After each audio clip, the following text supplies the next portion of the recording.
Salve pessoal! Então, vamos continuar então na nossa jornada aqui na semiótica jurídica, né? Deixa eu empurrar um pouquinho para trás aqui, só para eu ter espaço para encostar meu cotovelo. Pronto. E hoje eu queria continuar com vocês a discussão que nós começamos aí nas 2 semanas anteriores. Eu vou fazer na realidade uma espécie de fechamento inicial dessa discussão. E eu quero trazer agora essa discussão de uma vez por todas para dentro do âmbito da teoria do direito, tá?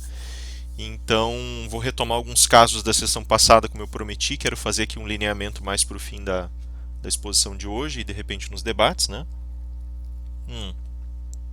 E na verdade, o que eu queria discutir com vocês hoje é um pouco da especialização daquela relação cultural, no sentido de algumas relações que podem ser travadas da obra do Eco e, portanto, de uma leitura estética e semiótica propriamente ditas, com aquilo que nós vamos entender como uma releitura das categorias positivistas no âmbito, sobretudo, do realismo escandinavo. Tá?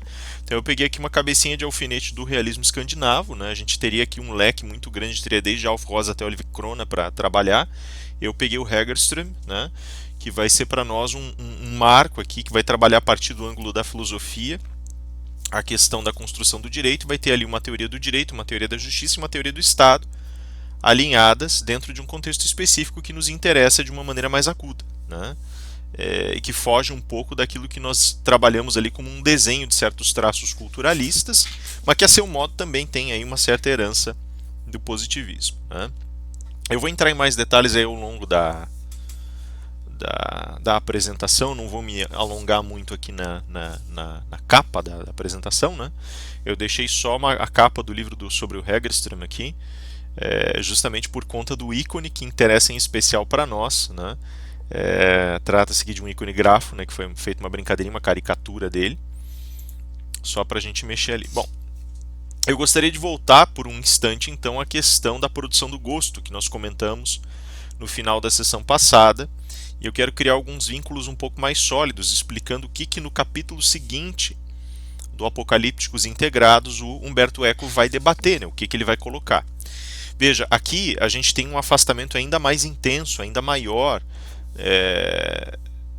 de certas exposições que Humberto Eco faz, porque ele já não está mais agora lidando especificamente com a construção do signo propriamente dito, mas ele decola usando instrumentos, evidentemente, de uma semiótica e de uma semiologia, né? Entendida aqui como... O Humberto Eco entende como sinônimos, né? A compreensão mais típica é de que a semiologia, na realidade, seria um ramo específico da semiótica ligado mais propriamente à linguística, né? E não tanto a uma ampliação para várias linguagens possíveis, inclusive os termos imagéticos e tudo mais, né? Mas então, assim, basicamente ele vai utilizar instrumentos aqui dessa semiótica, dessa semiologia, e vai com isso operacionalizar algumas composições que diz respeito à formação da cultura em seu sentido amplo, né? E essa formação ampla, ela vai seguir mais ou menos a batida do que nós vimos nas 2 últimas sessões, desde a experiência universal da linguagem até o contexto formativo de um cenário cultural propriamente dito, de uma possibilidade de avanços e retrocessos, e notadamente do Midcolt que a gente viu lá na última sessão, né? Eu insisti um pouquinho que o Midcolt tinha uma envergadura voltada sobretudo para aspectos teóricos e para aspectos formativos do direito, né? Eu me sirvo-me aqui das palavras de pesquisadores brasileiros no campo aqui, né? A gente tem aí 1 ou 2 livros só publicados no Brasil sobre semiótica jurídica, né? Mas há uma convergência no sentido específico de que existem paralelos no que diz respeito ao movimento jurídico e às estruturas de linguagem, tá? Isso, lógico, é uma observação super genérica, a gente pode olhar isso no Bitar, uma pesquisadora se não me engano, da Universidade de São Paulo, que trabalha mais ou menos na mesma linha. E eles vão mostrar que existem elementos estruturais, notadamente na construção verbal, na construção sintática e na construção discursiva, e que vão influenciar aí a produção do direito. Eu não vou entrar em detalhes agora, eu quero justamente oferecer aqui um percurso que vai mostrar um pouco mais como a gente tem o entrechoque das ciências que levam, né, no desaguar a formação da semiótica, e como essa formação da semiótica também é em sua medida, a formação do direito, né? Então eu falei para vocês lá que existia de fato uma influência sobre as bases teóricas, né? E essa influência sobre as bases teóricas ela fazia com que a formulação teórica permanecesse no mid-court, em certa medida, já que ela precisava de um espaço de compreensões e filtragens cognitivas, e essas filtragens elas operacionalizavam a possibilidade de elevações icônicas, né? Então hoje eu gostaria de especificar mais de uma maneira mais contundente, mais pontual, como essas filtragens efetivamente acontecem no terreno da cultura, o que acontece para a formulação dessas teorias, né? A Patrícia Mindus, por exemplo, que vai comentar o Hägerström, ela é bem contundente ao dizer que a nossa formação teórica ela tem um certo legado cultural que está muito ligado àquilo que nós vamos entender no nosso campo, né? Ele vai acessar áreas que também são icônicas, como por exemplo a filosofia moral e a psicologia moral, e aí a gente vai recepcionar esses elementos até a segunda metade do século XX, até o último quarto do século XX no direito, e a gente vai deixar aqui todo um cenário, né, de organização justeórica que vai permitir a gente uma leitura um pouco mais aguda de certas especificações que começam a ser feitas lá na primeira década do século XX e vão, na realidade, criar esse repositório de ciências que estão ao lado aqui, que estão auxiliando com as suas estruturas também a ciência do direito, né? Não são ciências auxiliares do direito, né? Mas já vamos chegar lá. Um pouco, só para a gente ter em mente de uma maneira um pouco mais clara o que significa falar sobre essa especificação, essa especialização cultural, o Humberto Eco ele segue comentando conosco que o Midcoat ele tem uma raiz interessante nesse termo Kecht, né? Esse Kecht, desculpe a pronúncia infeliz, né? O Kecht ele basicamente resume, por assim dizer, um contexto situacional que tem uma origem um pouco dúbia, um pouco nebulosa, na verdade, né? Então, alguns falam que Kecht, na realidade, diria respeito a uma produção cultural que começa a imitar a produção cultural mais elevada e que se torna vendável. Então, ele tem uma ligação muito forte com a concepção de consumo, né? Outros falam que Kecht é uma coisa que já perde um pouco do seu gosto, da sua apreensão, porque ele é basicamente um processo de reforma, né? Então existe um verbo no alemão que seria kitchen, né? Esse kitchen envolveria a possibilidade de você fazer a reforma de móveis antigos ou reformar móveis para que parecessem antigos, né?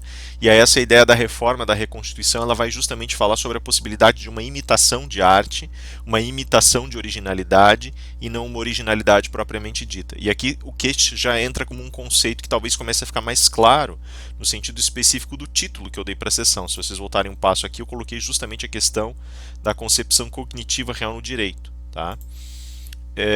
O que significa isso para nós, portanto? Que ele é um jeito de você enxergar como você representa, como você retrata a realidade e como essas representações lidam e acionam reações no sujeito. O que, sejamos francos, é o tema das últimas 8 aulas, né? Das últimas 8 discussões que nós fizemos, só que aqui ele vai ser elencado segundo um critério, uma criteriologia um pouquinho diferente. Então, Kecht é justamente essa ideia de você promover a imitação desse alto processo de arte, de você tentar, ao mesmo tempo, criar uma representação para condições reais de vida e existência, né? E agora a gente vai começar a observar que existe um diálogo entre esses termos justamente, né? O que é a vida, o que são as condições materiais, o que é a minha percepção, o que são as minhas concepções valorativas a respeito dessas concepções. E no caso da cultura a gente viu lá atrás no Humberto Eco, né? A gente viu toda uma discussão que eu puxei inclusive o Thomas Mann, né? Falando não se trata daquilo que é, mas trata-se do valor que eu vou aferir a uma determinada coisa. Tem algumas coisinhas aqui que eu vou repetir, vou suscitar, porque agora eu quero aplicar diretamente nas hipóteses do realismo jurídico, tá? Então eu vou tentar fazer os encaixes hoje. Veja, existem certas forças que fundamentam, que dão fundação ao gosto numa determinada cultura de massas. Mas o que acontece? Quais são os mecanismos que aparecem aí? Veja, existem certas linguagens que elas operam para o sentido de uma simplificação e acessibilidade, como a gente viu antes. Essa simplificação e acessibilidade ela não é simplesmente um estalar de dedos que torna as coisas automaticamente fruíveis, tá? Ela tem um trabalho elaborado, sobretudo no âmbito do Midcoat e desse Kecht, ela tem justamente um trabalho mais elaborado que não representa apenas o convite à discussão artística mais elevada, mas representa também uma simulação desse degustar da arte em seu sentido mais elevado e mais próprio. Humberto Eco vai utilizar como exemplo na obra dele o Velho e o Mar, ele vai retomar o MacDonald, né, e vai utilizar o Velho e o Mar como um exemplo, comparando a obra inicial do Hemingway, tentando justamente estabelecer qual é o processo estético que efetivamente acontece e que arremata a questão dentro da composição do gosto e da cultura. E agora duas formas que foram suscitadas pelo Humberto Eco lá no começo da obra dele começam a se tornar mais aparentes. Essas duas formas são efetivamente a repetição da linguagem e, ao lado da repetição da linguagem, o autoevidenciamento da obra. Né?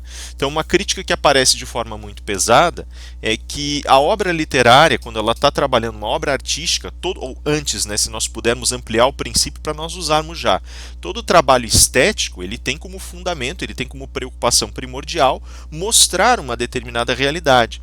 Só que, lembrem por favor que a gente comentou lá pelas tantas que esse mostrar a realidade é muito dúbio, já que ao mesmo tempo ele está tentando retratar um determinado cenário e no retrato desse cenário ele também está trabalhando um conjunto, um contexto de forças de significação. A separação que é gerada aqui faz com que ele esteja retratando pelo menos dois aspectos ao mesmo tempo.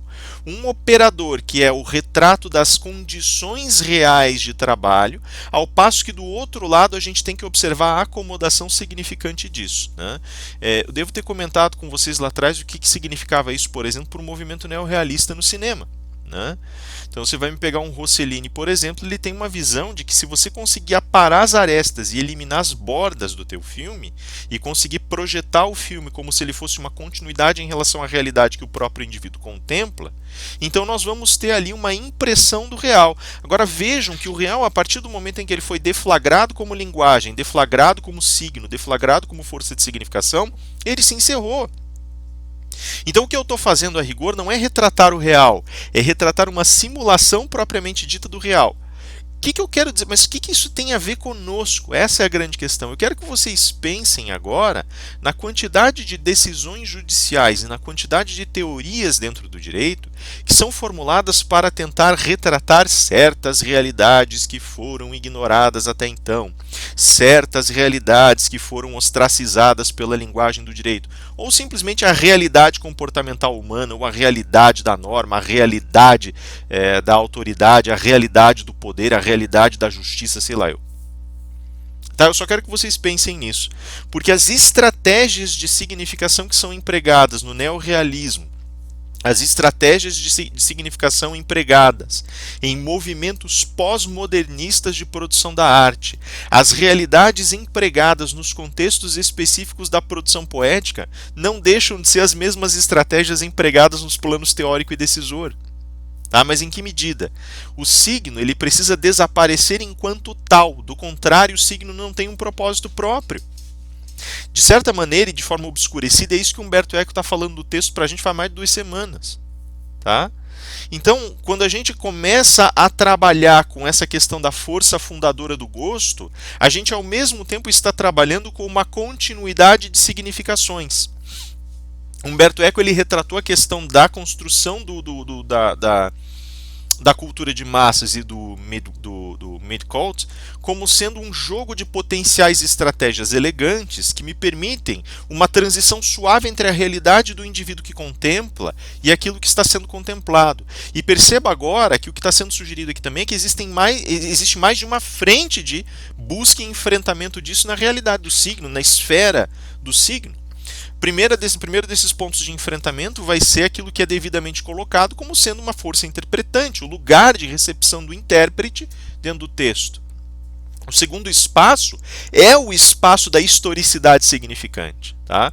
Um exemplo que é utilizado pelo MacDonald e depois reproduzido pelo Eco é o exemplo da Bíblia. Ele vai dizer assim, olha, o texto bíblico que tem uma construção poética que está colocada em hebraico, em grego, ela está colocada em idiomas que para nós tem um acesso muito mais difícil e que em suas traduções acabam operando belíssimas peças e belíssimos elementos de trabalho linguístico, independentemente de seu conteúdo, independentemente de sua mensagem, passam a ser deteriorados por meio das inovações que são estabelecidas para essa autorização de uma contemporaneização da linguagem. Né? Então você pega lá, no caso do MacDonald, ele está criticando você pegar uma nova linguagem para acesso, aquela nova tradução da Bíblia, em oposição a King James, que é a tradução mais tradicional e que tem, nesse mesmo sentido, uma auratização cultural própria. Ela é muito mais complexa porque ela tenta traduzir a terminologia poética original, e isso fica bem claro, né?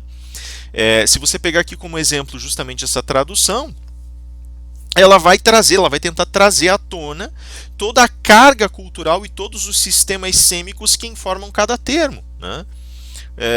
Eu não vou aqui entrar em grandes detalhes, né, mas você falar, por exemplo, só para pegar um exemplinho pequenininho, né, você falar, por exemplo, em esperar e ter esperança no texto bíblico, se eu for pegar aqui as traduções para o português, né, na King James seria Hope in God, né, ou, né, Hope in the Lord. Essa coisa de você, esse guardar esperança em, significa, para nós é traduzido em esperar em Deus, né? O que isso quer dizer, né? Esse esperar em, se você for olhar o termo no hebraico, ele na realidade traz uma noção de entrelaçamento, quer dizer, se esperar em algo, esperar em alguém, significa entrelaçar-se, unificar-se em comportamento, em concepção de mundo, em perspectiva de mundo com aquele em que se espera, ou seja, esperar em significa obedecer, e isso tem um outro ponto também, né, que significa unificar-se com o seu Deus. E esse unificar-se com o seu Deus significa obedecê-lo em todas as suas imposições. Só que essas imposições têm 5 tipos. Então veja, tem um sistema sêmico que é colocado dentro do hebraico que é traduzido de uma maneira bem rigorosa para King James, né? Você descobre que, na realidade, por exemplo, se você for pegar as leituras hebraica, grega e a leitura da King James ela consegue refletir a diferença que existe entre ter fé no hebraico e ter fé no grego. Ter fé no hebraico é obedecer, ter fé no grego não. Ter fé no grego é pistis, né? É só você se colocar acreditando naquilo que você não vê, né? Então tem uma diferença feroz aí. E por implicação, pistis leva à obediência. No hebraico não, no hebraico é obedecer primeiro, né? Agora, o que é a obediência no hebraico? Daí ele se inverte de novo, tem um contragolpe, porque obedecer não é simplesmente obedecer, né? Você está obedecendo a determinados mandamentos, ou seja, determinadas determinações, desculpe o pleonasmo, né? Mas é bem isso, determinadas determinações de fala da figura divina. Você está obedecendo a determinadas regras que foram postas, mas você também está obedecendo a testemunhos. Basicamente, a tua obediência é uma obediência a certas narrativas e a certos contextos ontológicos. Ou seja, ela não é só obediência, ela é compreensão ao mesmo tempo. Então, cara, o teu modelo sêmico, ele vai sendo construído e costurado de um jeito que é muito complexo. E eu insisto nesse ponto porque tem muita literatura, por exemplo, do final do 19 e início do 20, que vai utilizar aquilo que Humberto Eco chama de falso bíblico, né? Estilo falso bíblico. Agora eu quero que vocês vejam exatamente esse ponto. O estilo é necessário para traduzir um certo contexto de ideias de uma certa costura sêmica, uma certa rede sêmica, né? Então, se de um lado eu tenho uma preocupação, né, que é a preocupação com o interpretante, do outro lado eu tenho a preocupação com esse contexto produtivo, que representa a história de diversas redes sêmicas ou sistemas sêmicos, tá? E esses dois modelos são ali forças fundadoras do gosto. Então é esse o ponto que eu quero chegar. Agora, na história dessas redes sêmicas e desses sistemas sêmicos, eu também tenho que perceber que a própria comunidade já vai encontrar pontos de apoio que são mais comuns para ela. Então tem coisas que já são mais culturalmente aceitáveis porque elas foram sendo organizadas historicamente e elas foram se comunicando com outras redes, né? E aí tem todo justamente o problema que Humberto Eco vai tratar, que é esse problema do rompimento da continuidade, que ele não consegue num primeiro momento discernir com clareza, né? Mas aos poucos e ao longo que a obra vai se desenrolando, ele começa a mostrar que está presente, que existe também uma mecânica desse rompimento. Não vou entrar aqui em detalhes, não vem ao caso agora, a gente já discutiu a questão do rompimento levemente, outra hora a gente vai discutir com mais detalhes quando for interessante para a base teórica do direito. E aqui está o desenho então. Então, de um lado, lá, por exemplo, que forças fundadoras são essas? Então, como eu disse, a recepção do interpretante no texto, então como é que esse cara vai enxergar isso?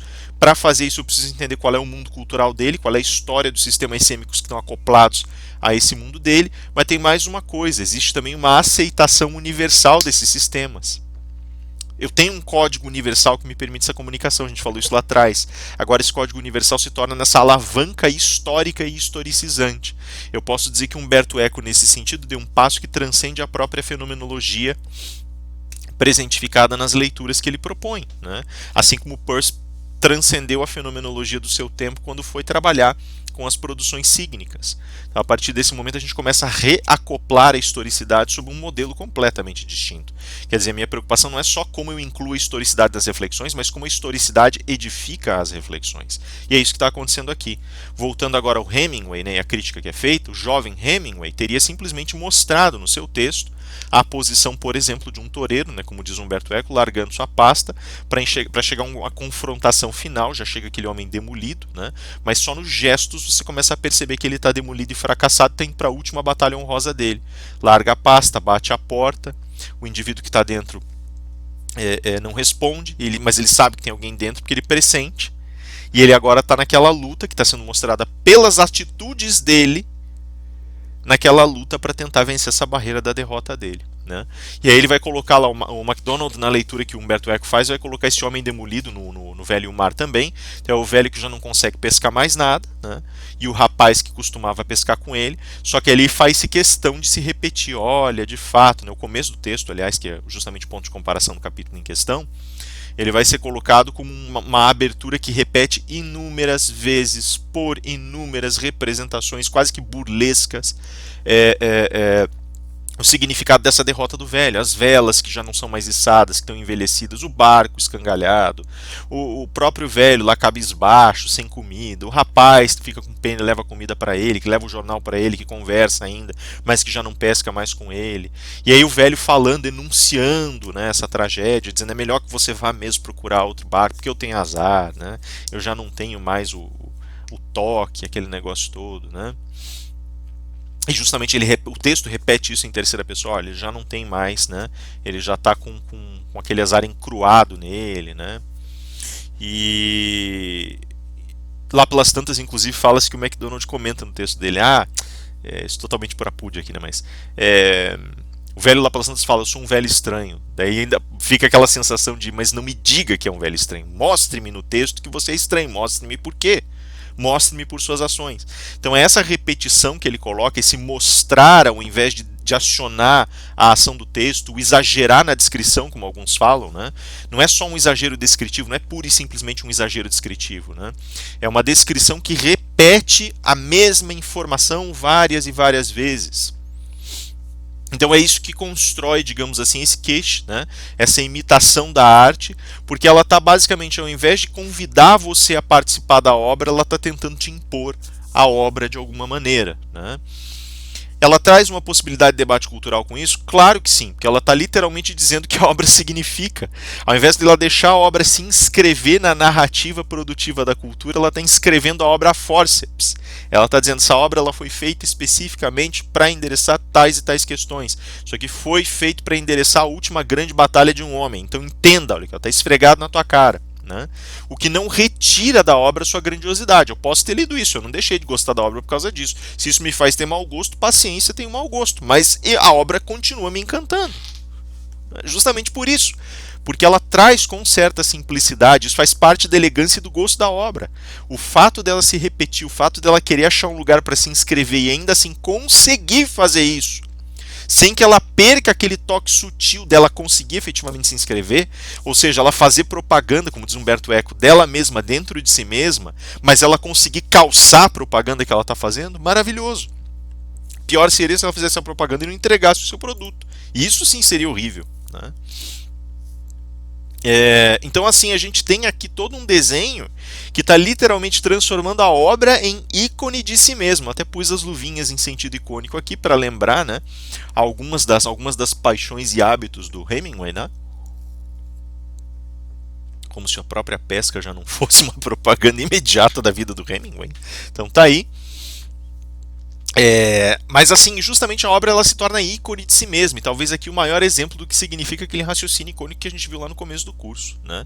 O conteúdo da obra está evidenciado, ele está literalmente num estado caricatural de si mesmo, e essa caricatura que a obra promove de si mesma faz com que ela se torne mais facilmente acessível, que ela fique alojada numa rede cultural de discussões. Cara, o que está acontecendo aqui é fantástico, porque basicamente naqueles elementos que a gente acabou de colocar, a posição interpretante, a construção dos sistemas sêmicos da obra e a inscrição na historicidade, a gente acabou de desenhar com isso, a partir das leituras do Mann, do Rossellini, do Umberto Eco, do Gilles Deleuze, a gente acabou de inscrever nesse momento uma possibilidade de discussão, de metadiscussão da historicidade da obra pela própria obra. Antes dela produzir história, ela já se encaixa na história, ou seja, ela tem uma demonstração dupla no sentido autoral.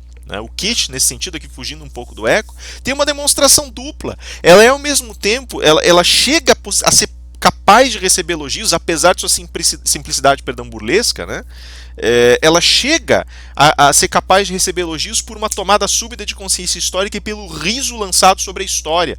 Agora, me desculpem, olha, eu agora vou, já que eu coloquei duas sessões muito severas, muito sérias, que as críticas que o Umberto Eco faz, e toda essa briga da cultura sisuda contra a cultura, né? Eu vou ser um pouco mais aberto, mas isso tem uma permissividade belíssima, porque ela autoriza um certo cinismo no sentido psicológico e histórico.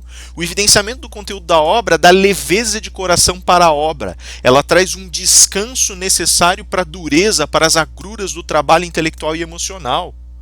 Então percebam, é necessário ter esse campo de diálogo até onde eu vejo. Justamente porque nem tudo pode ser luta, é necessário você tomar um fôlego cínico e perceber que as suas lutas são assignificativas, que elas são vaidosas demais às vezes.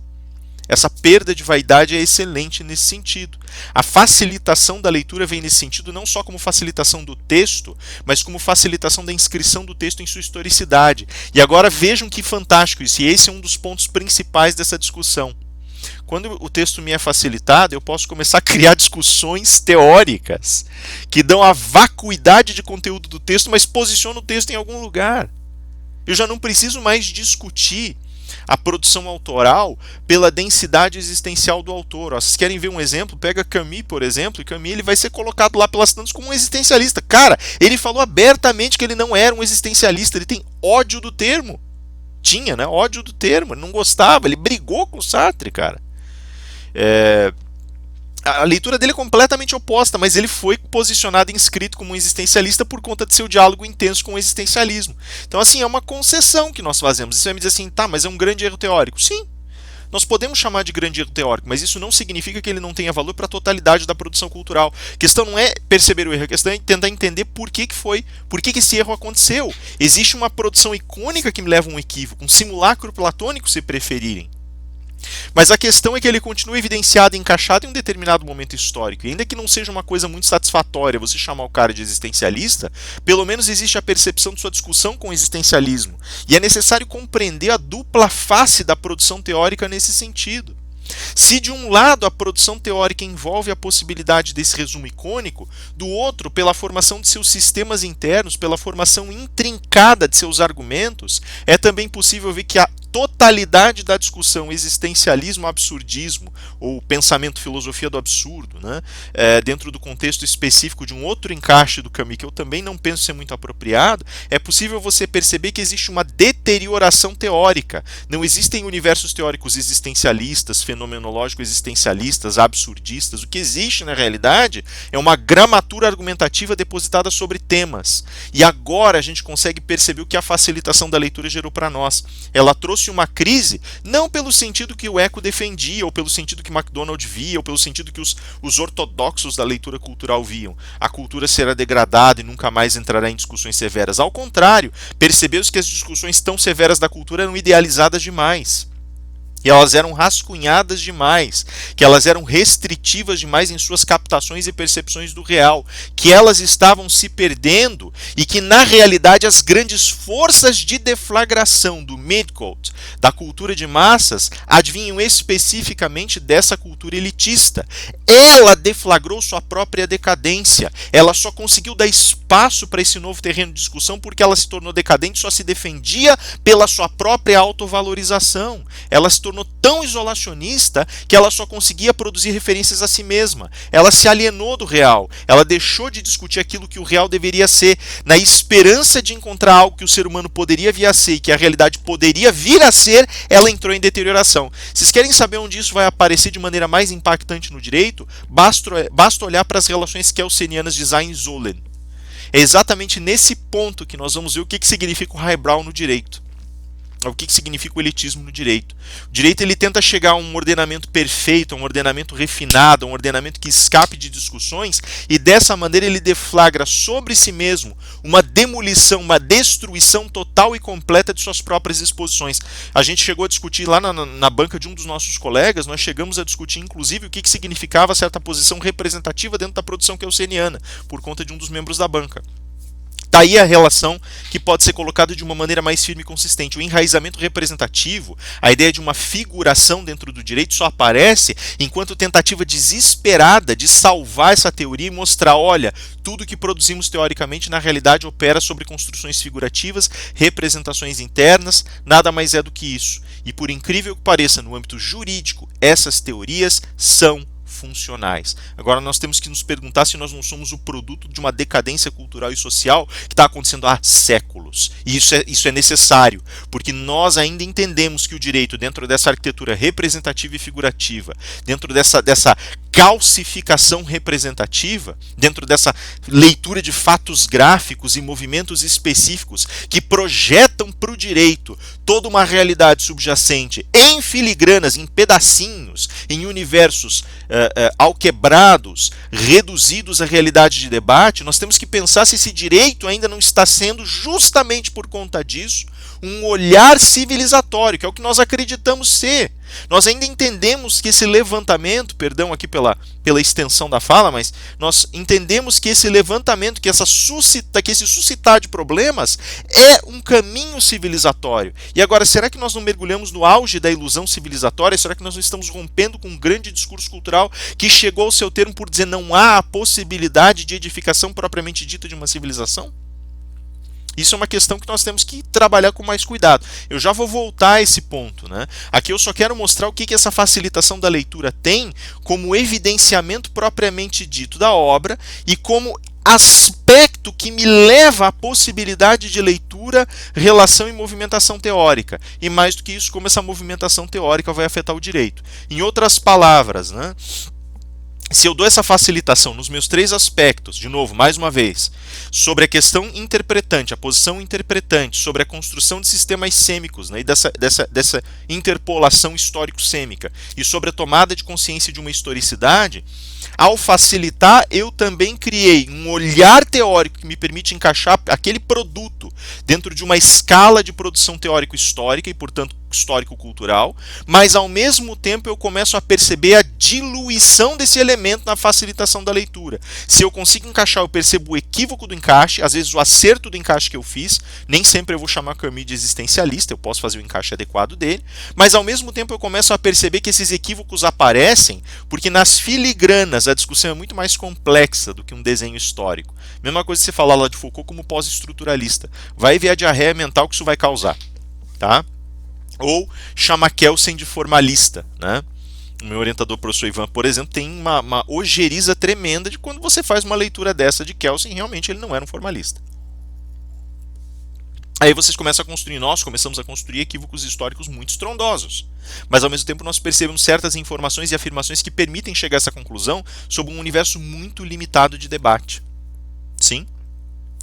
Então, assim, a gente começa a perceber basicamente que nós temos também uma composição histórica que já se antecipou ao projeto da cultura de massas. A gente começa a perceber, no final das contas, que a cultura de massas é, sim, produto das reflexões teóricas, filosóficas e científicas que, de alguma maneira, se popularizaram para abrir acesso e discussão e para incrementar a comunidade científica desde o período da modernidade. O problema não estava na imprensa, não. O problema estava na semente, naquilo que havia de seminal na organização dessa expansão cultural. Percebam bem.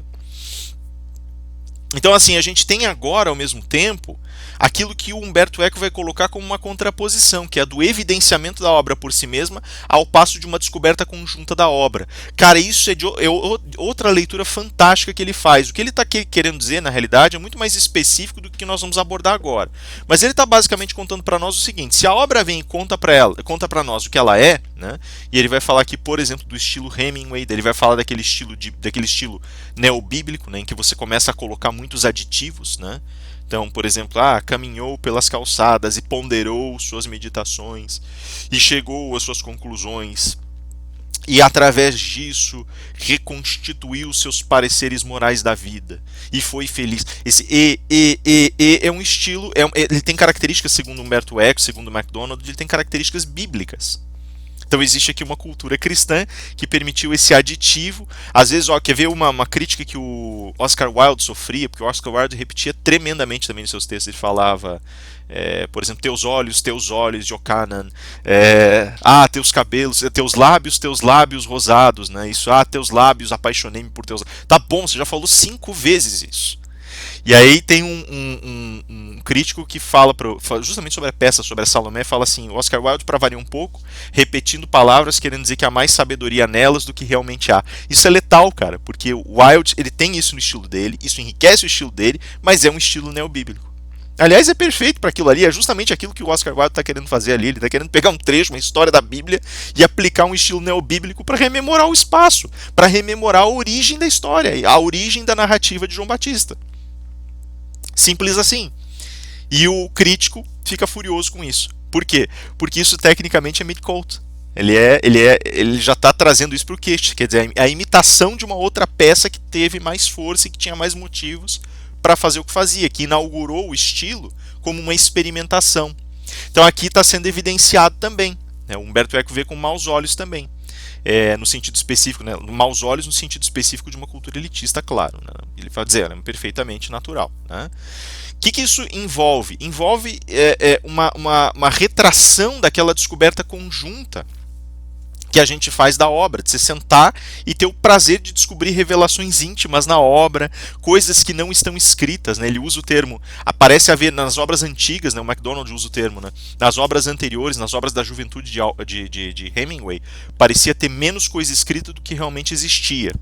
E agora nas mais recentes, né? Por exemplo, a partir de O Velho Mar e tal, parece ter mais coisa escrita do que realmente há lá. Né? Percebam, esse jogo também é interessante. Humberto Eco não chega a explorar isso de uma maneira mais aprofundada, mas é o ponto que nós queríamos. Às vezes as palavras dão espaço para mais reflexões, e esse dar espaço para mais reflexões é um jeito de você tratar com a realidade que você quer descrever. Só que veja, você não está lidando diretamente com a realidade, você está limitando o signo e se permitindo a possibilidade de abertura de novos signos, mais signos, que literalmente obrigam o teu leitor a se colocar dentro da obra e a olhar para todos os lados. Percebe a jogada? Ao passo que uma obra em evidenciamento, ela vai exaurir você e vai te cercar. Ela vai dizer, é isso que você tem que pensar, não saia da linha. Uma obra, agora eu pergunto para vocês o seguinte, pensem agora na estrutura teórica. Se a estrutura teórica não quer ser exaustiva, né? A batalha da estrutura teórica é fantástica por isso. Ela se encaixa numa totalidade cultural, querendo ser exaustiva, mas falhando frequentemente, repetidamente em ser exaustiva. Né? Segunda-feira a gente estava fazendo a discussão do grupo do professor Pablo, por exemplo, a gente estava discutindo Peter Singer, né?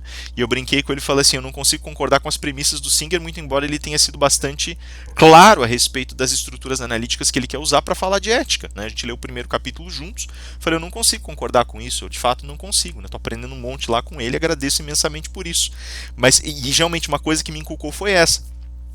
Tipo, você lê lá e ele fala, olha, eu quero partir do pressuposto utilitarista, porque eu entendo que ele é o pressuposto que descansa sobre a questão dos interesses, e esses interesses criando encaixes e criando forças de atrito, criando zonas de atrito, eles vão me permitir ter uma base, um motivo para discutir eticamente daqui para frente. Eu não consigo concordar, porque me parece justamente que a necessidade, a demanda dele foi desde sempre reduzir ao interesse. Mas isso sou eu, né? Isso não significa que a obra dele não tenha consistência, não tenha harmonia e dentro dos seus propósitos não cumpra o seu papel. E isso é o mais fantástico.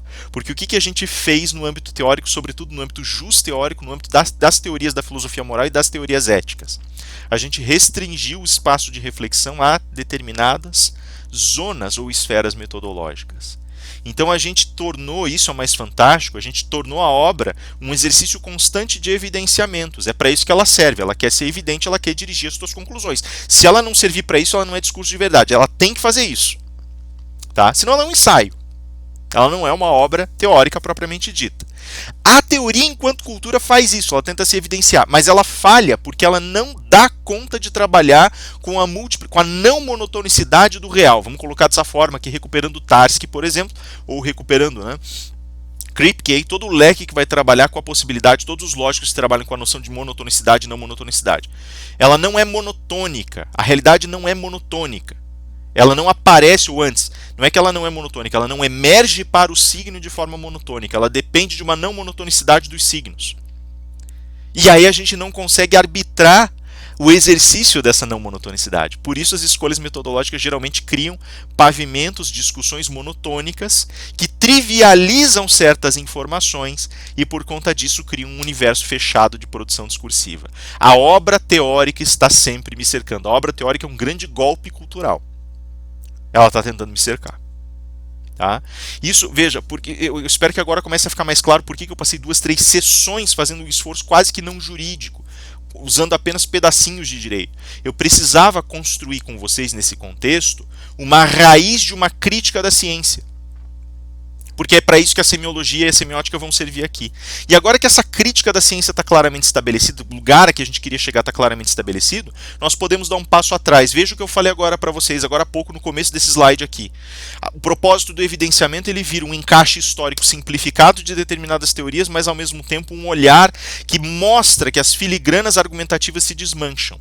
E qual é o problema? Nem em um campo, nem em outro, eu consigo trabalhar de uma forma mais severa a efetividade do argumento, porque eu sempre vou resvalar em princípios que partem de pressupostos equivocados. Pega, por exemplo, a discussão entre o libertarianismo do Nozick e as estratégias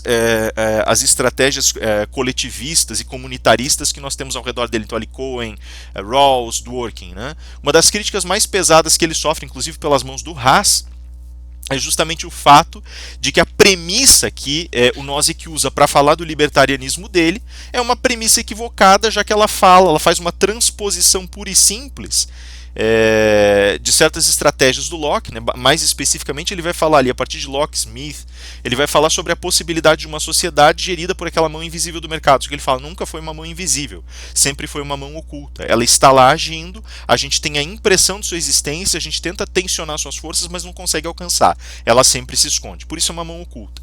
E ele diz o seguinte, não vamos mais trabalhar com pavimentos governamentais e com formas de controle, porque elas são ilusórias mesmo. Vamos admitir que a gente não controla porcaria nenhuma, que a mão oculta controla por si mesma e cada um vai perseguir seus próprios interesses daquilo que nós poderíamos chamar uma forma egoística. Ele pegou aqui um legadinho da Ayn Rand. Né?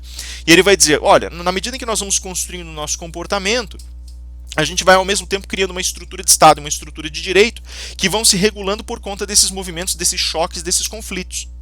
Mas na medida em que a gente faz isso, nós também começamos a perceber que nós mesmos buscamos formas de regulamentação e choque, entre choque, harmonização, e por conta disso nós mesmos autonomamente começamos a nos organizar. Associações, por exemplo, vão começar a defender grupos que têm interesses próximos, parecidos ou convergentes, e elas vão surgindo por conta própria. Em outras palavras, eu não preciso de governo, a organização estrutural social vai surgindo por conta da própria sociedade.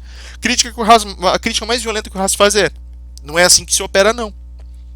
Você há de perceber que você teria estruturas tão fugazes, tão delicadas, tão passíveis de serem deterioradas, que seria impossível você ter uma sociedade organizada com base nisso.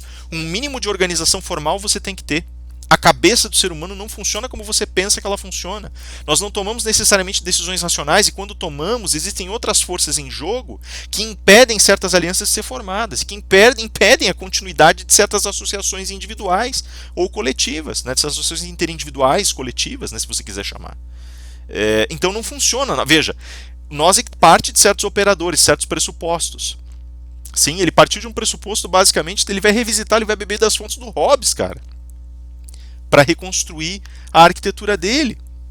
E ele não dá conta de fazer esse esforço. O Haas vai lá e corrige e fala, não é assim que funciona, não. Tá? Se eu for parar para pensar nas estratégias de apego, se eu for parar para pensar em interesses entrecruzados, se eu for parar para pensar na não monotonicidade dessa estrutura, desse desenho que você está colocando, não funciona assim. E veja, esse é o argumento mais letal da teoria. Né? A não monotonicidade, ela desmantela essa estratégia de evidenciamentos teóricos. Né? Ela já coloca todo o empreendimento propriamente dito da produção intelectual como uma descoberta conjunta.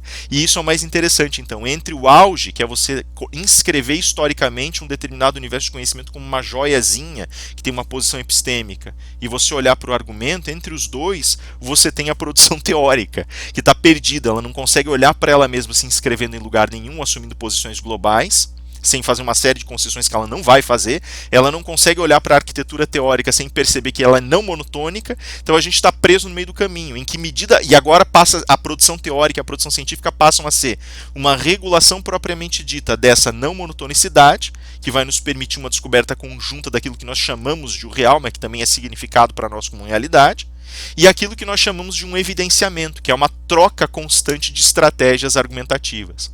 E que, por sinal, também não vão... E aí vem a grande questão, né? Porque daí todas as explicações que nós acionamos, elas caem nessa mesma armadilha. O que a gente está fazendo, então, no fundo, quando a gente discute metodologia, é tentar estabelecer caminhos, percursos, para que a gente consiga trabalhar essa zona de descoberta conjunta e essa zona de evidenciamento. Nós já assimilamos a ciência como um todo enquanto traço cultural. Nós sempre assimilamos como traço cultural. Nós só não entendemos em que medida esses traços culturais operam de uma maneira mais efetiva a arquitetura propriamente dita das nossas relações de produção intelectual. Veja, em especial a ciência do direito vai ter uma operação, ela vai ter uma linha de trabalho muito específica, tá? muito mais apropriada, né? Muito mais vinculada, digamos assim, a esse jogo estratégico, a essa rede estratégica. E ali nós vamos começar a observar um movimento propriamente dito de filtragem cognitiva, e esse filtro cognitivo vai ser operacionalizado no sentido da criação de representações que são palatáveis para a mente, que são compartimentalizáveis. E essa compartimentalização possível começa com aquilo que a gente chama de ícone-grafo. O ícone-grafo, ele é, na realidade, ele aparece na realidade como uma construção de significação, um signo que faz um esforço poético, por assim dizer, para recuperar as sessões anteriores, para ser a representação viva dentro de um determinado contexto de significação de uma determinada realidade, aspas, subjacente, ou seja, ele passa a ser o ícone. Qual é o papel do ícone? Lembrem bem, o ícone, ele emana a significação e ele assume uma posição própria, ele está tentando se inscrever dentro da rede de significação com uma posição que lhe é única, ele está querendo virar uma referência para outros signos, né? E o ícone-grafo é justamente isso, ele aparece como uma emergência propriamente dita dessa representação referencial, né? Então aqui, ó, por exemplo, eu coloquei vários exemplos aqui de iconezinhos, né? E aqui vocês podem notar no rodapé da página, inclusive, que a imagem estava colocada aqui justamente sobre esse Dreamstime, né? Que é uma paginazinha de downloads dessas imagenzinhas, né? E aqui tem o recorte, né? Então veja, tem uma tesourinha, está indicando aqui você faz o recorte e você pode recortar inclusive tudo isso aqui para você fazer a utilização desses ícones sozinhos, né? Mas aqui você também tem um ícone, e aqui você também tem um ícone e um jogo de informações escritas. Então perceba o seguinte, a formação icônica, ela está projetando linguagens dentro de linguagens, ela está projetando sistemas dentro de sistemas. Aqui eu tenho um uso que, por conta dessa sugestão, inclusive, pode representar um sistema próprio, né, dentro dessas linhazinhas e desses signos que aparecem, mas também pode eclodir para aparecer em outros sistemas ou outros modelos ou outros universos sêmicos, né? E aí eu posso fazer a alocação disso do jeito que eu quiser, onde eu quiser. Agora eu quero que vocês pensem no seguinte ainda por cima. Olha, eu posso pensar em imprimir isso aqui e recortar. Eu posso pensar em fazer os recortes em tela. Eu posso pensar em usar isso aqui no GIMP. Eu posso pensar em bagunçar esses elementos, fazer o uso disso para outros objetos artísticos, né? É mais ou menos, aliás, como a gente faz o processo de projeção de organização da arte hoje. Inclusive, muita gente vai fazer imagens ou aspas, desenhos através da observação e da colagem de texturas, do trabalho dessas texturas com a acoplação com a acoplagem, de elementos artísticos que estão aqui colocados por meio de instrumentos e aplicativos no computador e assim por diante, né? Que só para brincar com a questão da construção visual. O ícone-grafo, ele é, portanto, justamente aquilo que aparece dentro de uma inscrição de uma determinada organização codificadora linguística e toma aspectos representativos que projetam aquilo como uma referência para toda a linguagem restante, né?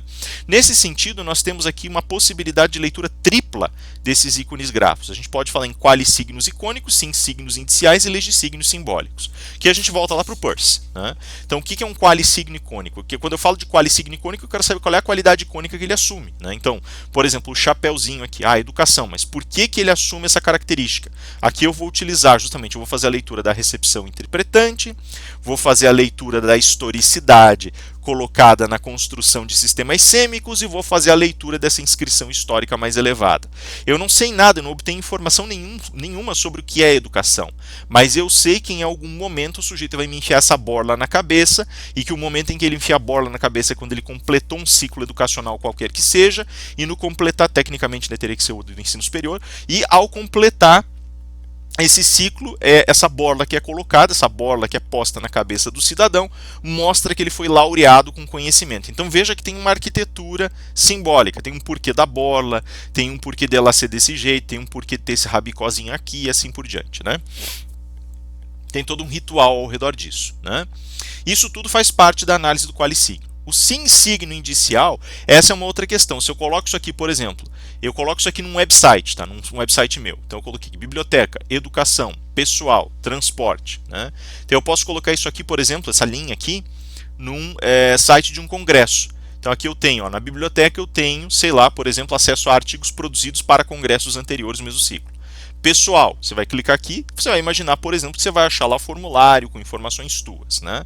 Transporte, se você chegar lá, olha, para você chegar lá, e se você chegar lá, aqui tem uma lista de transportes que você pode utilizar, de meios de transporte que você pode utilizar para se deslocar na cidade. Educação, daí você coloca aqui mais especificamente o que diz respeito, pode ser o tema do congresso ou você pode fazer a abertura disso aqui para saber exatamente do que o congresso vai tratar, né? Por exemplo, o que o congresso vai ensinar, né? O que o congresso vai discutir, o que você pode ensinar a partir disso, e assim por diante, né? Então você tem aqui várias, localização, eu poderia colocar também quais as localizações dos eventos do congresso, né? E por aí vai, né? O sim signo, ele está indicando algo, ele está trazendo algo, de novo, não é realidade, é sempre carga sígnica, por isso eu insisti tanto nesse conceito lá atrás, né? Legissigno simbólico. O que é o legissigno simbólico nesse sentido? O legissigno ele serve para que a gente leia, para que a gente consiga auferir dele uma espécie de estabelecimento, né? Eu tinha falado lá atrás para vocês que o legissigno aparece como regramento, no direito de fato aparece assim, mas mais do que isso, o legissigno ele serve como pavimento cultural. Ele é que vai estabelecer essa narrativa histórica e vai determinar o que é e o que não é. O legissigno ele te dá uma tratativa distinta, porque quando eu coloco isso aqui, por exemplo, existe um certo regulamento dessa historicidade, existe uma certa imposição desse elemento icônico enquanto símbolo. Tá, mas o que isso aqui determina? Pô, a educação determina um certo status social, ela determina um certo alcance técnico, ela determina uma certa apreensão e assim por diante, né? Então eu tenho esses três aspectos. Isso aqui no âmbito teórico e no âmbito prático do direito vão ter um papel, isso aqui, todos esses elementos vão ter papéis importantíssimos, né? Sobretudo no que diz respeito à manipulação e tensão das ciências comportamentais, como a gente já vai ver, né? Então essas três dimensões são signo, objeto e representação viva, só para fazer associação com Peirce, né? E aqui justamente estabeleceu-se então aquilo que nós chamamos de filtro cognitivo. Mas como é que ele opera efetivamente esse filtro cognitivo? Como é que ele vai oferecer esse gargalo? Quando eu cheguei à produção icônica, tem ícones, vamos colocar da seguinte forma, né? Para eu colocar da maneira mais rudimentar e inicial, tem ícones que pegam, né? Assim como tem normas jurídicas que pegam. Esse pegar significa, primeiro, que ele assume uma característica icônica, né? Eu posso dizer, por exemplo, que a Lei Maria da Penha virou uma grande referência para a proteção da mulher, para uma atuação em oposição à violência generalizada contra a mulher no nosso país. A Lei Maria da Penha é um ícone. Mas ela também tem qualidades de sim signo, ela indica algo, ela indica uma realidade que nós queremos enfrentar e ao mesmo tempo ela organiza e estrutura pautas protetivas para situações específicas. Então ela tem atributo de sim signo. Mas ela também tem um atributo de legissigno simbólico. Percebam o que significa você dizer que uma pessoa caiu na Maria da Penha, né? Então você tem um leque de agressões que estão colocadas dentro da lei, você tem um leque de proteções colocadas dentro da lei, e agora esse contexto de representações simbólicas emana dessa norma. Então, além dela ser uma referência, um ícone, ela também permite emanar uma realidade, e mais do que isso, ela tem cogência. Tá? Isso volta justamente ao ponto central de qualquer legissigno dentro da construção do direito. O legissigno jurídico, ele tem cogência necessária. Pronto, aí eu tenho, por exemplo, a criação de um ícone. Agora, por exemplo, eu posso dizer para vocês, tá, mas você falou em iconografo e você falou que existia aqui uma certa fragilidade da representação, justamente por conta dessa questão mid-cult e tal, né? Veja, a construção da Lei Maria da Penha ela é extremamente técnica, né? Eu digo o seguinte, ela tem uma versão mid-cult, uma versão quiche, né, que é basicamente a leitura que nós fazemos dela, que é a leitura que os jornais fazem, caiu na Maria da Penha, por conta da Maria da Penha, fulano apareceu na festa, ciclano foi preso. Essa leitura popular que distorce, inclusive, cria ruído a respeito do que nós lemos na norma, mas ao mesmo tempo nós temos a possibilidade de uma inclusão e de um enraizamento mais profundo nessa norma, e de uma leitura que vai nos levar a entender se ela tem ou não tem um aperfeiçoamento teórico adequado e um aperfeiçoamento instrumental adequado para resolver os problemas que nós queremos resolver. E aí a gente começa a descobrir, por exemplo, que primeiro a nossa visão da Maria da Penha ela é uma visão certamente justificada, necessária, mas que ao mesmo tempo está fragilizada pela limitação de seu alcance. Ela lança determinados aspectos protetivos, mas ela não é suficiente para proteger a mulher de todas as formas de agressão que sofre, nem para garantir os seus direitos, nem para garantir a sua igualdade social, nem para garantir a sua participação, nem seu enraizamento, nem nada disso. Ao mesmo tempo, a construção operacional dessa norma também pode ser criticada e questionada por ser norma, e porque nós temos uma leitura icônica da norma. Tá? Por várias razões. Veja que aqui a gente já está sobrepondo discursos. Né? Eu posso falar que eu tenho uma leitura icônica da norma por dizer que ela é o objeto prima facie de estudo do direito. Isso é uma leitura icônica e tem seus equívocos, né? A gente bem sabe. Mas além disso, eu posso dizer que eu penso, por exemplo, que a norma tem condições de resolver tudo. E aí eu descubro que a norma sem um aparelhamento que calce essa cogência não funciona. Sem que ela tenha recepção, né? Ou seja, aquilo que a gente chama de efetividade e eficácia, ela não funciona. Esses elementos eles também são colocados e instruídos no âmbito prático e eles também reverberam forças ao redor dessa produção normativa. Por isso eu posso dizer também que a própria produção da norma é mid-cult. Eu posso dizer que a produção da decisão judicial é mid-cult. Quer ver uma decisão mid-cult? Eu tinha comentado com vocês lá, a decisão do Alexandre de Moraes sobre a questão da recepção do diretor da PF lá, né? Ele impugnou a possibilidade de nomeação do cara, né? E por meio dessa impugnação hoje saiu um comentário ali do Marco Aurélio falando sobre a possibilidade de essa decisão, na realidade, ter representado um desgaste na tripartição de poderes e de ter sido uma decisão infeliz. Por quê? Muito embora seja uma decisão que efetivamente confronte a possibilidade, né, como dizem os constitucionalistas e administrativistas, de uso pela presidência da República de uma carta branca para interferir em investigações, como não se configurou comprovadamente a interferência de forma aberta, né, e houve uma tentativa de impedir essa interferência, o que acabou acontecendo? Não foi nomeado aquele, nomeou-se um outro. Esse outro que vai assumir, se ele tiver que participar de um universo de interferências indevidas em investigações, vai participar por igual, não vai fazer a menor diferença. Se não tiver que participar, não vai participar e acabou-se. Você vai ter que ver em espécie as situações, de intervenção indevida para você poder corrigi-las, e para piorar a situação você ainda, como disse o Marco Aurélio, olha, você acabou causando prejuízo a um cara que, eu não vou aqui entrar no mérito da observação que ele fez, você pode ter causado prejuízo a uma pessoa que não fez nada, né, e que tinha lá a carreira dela e agora saiu prejudicada por conta disso, teve lá sua rigidez profissional questionada, e ao mesmo tempo você cria um problema derivado, que é o problema central desse desgaste que existe por conta de uma interferência numa ação que tecnicamente não aparece aqui como comprovadamente ilícita, né, como um comprovado abuso das prerrogativas presidenciais. Eu não concordo plenamente, não concordo com o conteúdo dessa observação, tá? Só né, da minha cadeirinha aqui de justo teórico eu não concordo. Mas existe um aspecto teórico importante que tem que ser abordado, que é o seguinte: o fato dele ter se pronunciado dessa forma também representa em determinada medida uma leitura dessa fragilidade representacional da decisão. A decisão nesse sentido é uma decisão mid-cult. Ela olha para a situação e fala, vou resolver o problema. Será? Será que você vai resolver o problema ou será que você vai criar novos problemas ou agravar aquele problema de formas não antevistas? Tinha como saber? Né, era possível você ter feito uma leitura prévia e era possível você imaginar, por exemplo, que seria uma decisão inócua, que ela seria meramente representativa, que ela seria icônica, mas que ela não teria o alcance, o impacto material necessário, que ela criaria circunstâncias, ela criaria uma marola política, grosseiramente falando, aí, né, uma reverberação política. mas não teria um impacto imediato no sentido prático, né? Agora, é necessário compreender também que esses instrumentos entrecruzados guardam a possibilidade desse exercício e, ao mesmo tempo, guardam a possibilidade dessa mesma defectibilidade instrumental. Pelo menos é assim que eu leio, pela perspectiva de uma semiótica jurídica. Tá? Então aqui a gente tem esse contexto geral e aqui a gente já começa a ter uma visualização mais clara do significado dessas relações. Veja, isso tudo passa uma discussão um pouco mais severa dentro das propostas realistas. Tá? E a gente não tem uma proposta realista só, por favor, lembrem disso, né? Então a gente pode falar aqui em reduções cognitivas. Só um parênteses, eu coloquei aqui justamente a imagem do Hägerström, né? Porque é ele que eu quero discutir de uma maneira mais central hoje.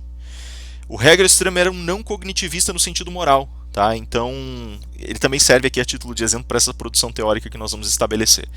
Mas, ao mesmo tempo, eu estou aqui falando sobre redução cognitiva. Só pelo fato de alguém ser um não cognitivista em um determinado aspecto do seu pensamento, não significa que não possa aplicar estratégias cognitivistas em outros aspectos. Não estou dizendo que ele fez isso, porque ele não fez, né? Mas isso também não significa que não exista a necessidade de dialogar com estruturas cognitivas. Tá? Então percebam como o argumento acaba se tornando mais complexo. E, aliás, esse é justamente um dos pontos centrais da leitura que o Hägerström vai fazer e das leituras que estão acopladas aqui. Esse jeito, essa leitura, essa manobra da leitura é muito, muito peculiar, inclusive na filosofia moral dele. Né? Ele vai dizer, por exemplo, não se pode ensinar moralidade, pode-se ensinar apenas moral. Então não existe professor de moralidade, existe professor de moral. Né? Por que isso? Porque a própria construção da moralidade, a própria construção do conteúdo moral, por ser não cognitiva, ela não consegue encontrar na leitura dele encaixe, determinação em qualquer tipo de comportamento. Não existe um comportamento exemplar que vá definir uma relação moral. Ele fala, isso aí depende muito da situação, depende muito de como os ânimos estão sendo estendidos e construídos, e vai se escrever aqui inclusive da filosofia dinamarquesa para tentar complementar essas relações. Né? Veja, a gente tem duas linhas realistas. Qual é a proposta central do realismo jurídico, de qualquer realismo jurídico? Né? O realismo jurídico ele tende a promover uma reinstrução do direito como uma espécie de reflexo de realidades subjacentes. Geralmente ele vai comparar o direito a estruturas linguísticas por conta disso, mostrando que existe um duelo, e agora retorna à observação que eu fiz agora há pouco, entre a tentativa de representar o real e a tentativa de construir algo que tem impacto no real, sendo essas duas medidas muito distantes e por isso criando uma dificuldade fundamental em lidar-se com o realismo. Ele corresponderia no âmbito filosófico ao realismo maciço. Tá? Pega, por exemplo, o realismo maciço em Wittgenstein. Né? Vai dizer lá pelas tantas para nós justamente que o processo de significação acaba englobando, acaba engolindo todas as relações e todas as constituições que estão colocadas para as coisas que são o caso, que acontecem no mundo. Né? A gente não consegue alcançar o acontecimento senão pelo filtro da significação, e o filtro da significação por isso nos aprisiona. Né? É mais ou menos a mesma coisa aqui, a gente não consegue alcançar um filtro não jurídico senão por meios jurídicos, né, a partir do momento que a gente entrou nessa dividida, e agora o direito ele tem que passar por um processo de significação próprio, e daí justamente uma das preocupações primordiais é como é que eu sei que é direito e que não é, como é que eu sei que interessa para o direito e que não interessa, em outras palavras, o que está ali, o que é real para o direito, grosseiramente falando, e o que não é. Né? Essa é a proposta geral dos realismos, mas eu tenho pelo menos duas grandes correntes de realismo. Né? O realismo escandinavo, ao qual subscreve-se Hägerström, né? Entre outros, e um realismo que é o realismo norte-americano. O norte-americano ele tem traços linguísticos demarcados. Tá? Ele é bem mais envolvido com a proposta de uma linguagem, como essa linguagem cria arquiteturas consensuais, como essas arquiteturas consensuais vão levar a estímulos morais, como esses estímulos morais vão falar sobre o diálogo com a figura do soberano e do cidadão e assim por diante. O escandinavo não. Tá? O escandinavo ele tem uma preocupação mais potente, por isso ele é chamado de realismo psicológico muitas vezes, ele tem uma preocupação mais potente em fazer em separar ou mostrar as conexões entre aspectos da psicologia e aspectos do direito, então, aspectos da psicologia moral e da psicologia comportamental e os aspectos específicos da produção jurídica, né? E como os dois se intercalam. E aí você vai ter posturas e posturas e posturas. Você vai ter, por exemplo, um Ross, que vai falar sobre as influências constantes da arquitetura da psicologia no âmbito da produção de conceitos e de ícones jurídicos, ao passo que do lado de um Hegerström, por exemplo, você vai ter uma separação radical. Existem evidentemente entrelaçamentos, mas ele vai dizer, ó, são coisas distintas, só que tem um ponto, um fundamento base geral, que não vai aparecer pontualmente no direito formando ícones específicos, mas que vai planificar a ciência do direito, que é justamente o ponto de conformação dessas zonas aspas consensuais que a gente tem aí como arquitetura geral da lei, tá, da norma. E o direito ele tem uma apropriação muito peculiar dessa questão psicológica, né? Então aí a gente tem o desenho das propostas de realismo. O Hegerström ele tem uma relação muito impactante, a exemplo de todos os autores das correntes realistas e pós-realistas, dos pós-positivismos, né, e alguns neopositivismos, com o modelo hobbesiano de direito e Estado, né? Se a gente for levar, por exemplo, em consideração a leitura que existe lá entre libertários, liberais, comunitaristas e cognitivistas nos Estados Unidos e aquela briga toda entre eles, a gente vai perceber que o modelo hobbesiano ele ainda está instruído, ele ainda aparece volta e meia ali, como no exemplo que eu dei do Nozick, ele aparece volta e meia na base, na plataforma de leitura desses caras, né? Singer, por exemplo, ele volta e meia ele remete a determinadas bases de leitura que são eminentemente contratualistas, então a gente tem aqui um desenho muito forte disso, né?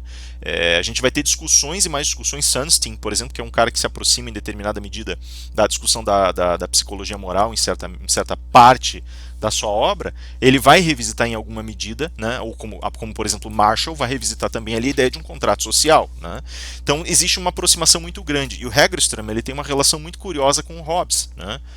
Apesar dele criticar frontalmente o modelo hobbesiano em muitas das suas medidas, fala-se que brinca-se, né, por exemplo, se for olhar os intérpretes dele, né, eles falam muito que ele poderia ter sido um cara que resolveu instaurar um modelo próprio para a Escandinávia de um absolutismo jurídico, né? Então, portanto, o resultado de um absolutismo político no âmbito do direito teria advindo especificamente da construção de uma versão específica dentro desse realismo escandinavo, de uma leitura própria, de um desenho próprio de leitura que estaria colocado, acoplado aí, né? Tá aí uma relação então possível. Veja, e tudo isso na realidade vai lutar um pouco com esse limite, com esse espaço de fronteira de formulação teórica que eu coloquei agora há pouco, e eu já vou falar mais especificamente disso. O realismo jurídico do Hegerström ele tem uma característica muito fundamental para sua articulação, qual seja, a maneira dele enxergar essa realidade parte de um pressuposto que é o de concentração de uma estrutura autônoma para a lei. Ele é um legatário nesse sentido do positivismo jurídico, propriamente dito, né? Ele empresta à leitura continental do positivismo jurídico a noção de Sein-Sollen, e ele cria uma separação radical entre as coisas como são e as coisas como devem ser. Só que ao invés dele fazer a separação que um Kelsen faz, por exemplo, que vai representar para nós um desenho da natureza dada e da tensão sobre a natureza dada, na cabeça dele, por conta da mentalidade realista dele, é uma separação muito brutal das coisas como são e como devem ser. O comportamento como ele é completo, ele aparece de forma em conteúdo, né? Ele aparece em conteúdo de maneira, por uma forma, por um percurso que é completamente errático. Então ele não tem nada que você possa aferir dali. Por isso que ele é um não cognitivista moral. Ele vai dizer, não adianta você querer olhar para realidades morais, porque não surge nada dali. O que surge, sim, para nós é a maneira como nós recepcionamos determinadas condições morais de vida, né? Kelsen tem toda uma discussão ao redor da filosofia moral, em que ele vai falar lá sobre a Grundnorm moral. O Hegerström discorda frontalmente disso, tá? Ele entende que não tem nada dentro desse contexto, que o problema da norma jurídica é um outro problema. Ele tem uma acoplagem de filigranas no âmbito moral, mas ele vai aparecer de uma forma acidental, ela não é muito essencial. Aqui eu deixei só para fazer uma comparaçãozinha inicial entre Hart e Hegerström, né? Deixei aqui a imagem do Hart também, falando mais especificamente sobre os modelos morais aplicados por cada um, né? Enquanto o Hegerström vai se concentrar principalmente nessa leitura que tem como característica fundamental, ficou um 6 ali no meio, que tem como característica fundamental a estrutura e a concepção específica de uma norma como sendo força atora na psique do indivíduo, o próprio Hart ele fala mais sobre a questão de consenso e soberania na formação de determinados modelos morais, né? Então o Hart está mais concentrado dentro de uma construção linguística. No entanto, os dois compreendem necessariamente alguns instrumentos que são fundamentais para a formulação teórica que está em jogo aqui, né? E que acaba sendo uma formulação teórica que joga com esses com essas formas de compreensão e com essas formas de restrição jurídica. Né? Num primeiro momento, por exemplo, quando a gente fala em consenso e obediência nos dois, a gente vai perceber que os caminhos são diferentes. Enquanto um é o caminho da soberania e da linguagem, o outro trata do caminho da psique e da organização estrutural da psique. Mas os dois conseguem compreender que a norma tem um caráter cogente próprio. O Hart vai dizer lá uma norma que foi editada por Rex I, e em Rex II vai continuar. Eu já tinha comentado isso várias vezes com vocês. O Hergerström vai dizer assim, não é essa a questão é que a norma, por ser norma, gera no indivíduo uma determinada capacidade psíquica que pode ser resumida naquilo que se entende como um senso de dever. Então ele entende, ele recepciona a norma e por conta da recepção específica dessa norma, ele passa a entender que ele é obrigado a respeitá-la, né? E aí você vai acoplando e vai somando elementos, que a primeira pergunta que vem é, tá, mas e a norma injusta? Ele vai dizer, pera, que existem 3 aspectos diferentes de justiça e 2 deles, em sentido específico, são sempre frisados pelo Hergerström, notadamente o de uma correção técnica, que envolve, portanto, também um alinhamento com relação à norma jurídica, está instruído. Então, obedecer à norma é também agir de forma justa. Ele recupera aqui Aristóteles, aliás, mais de uma vez. Né?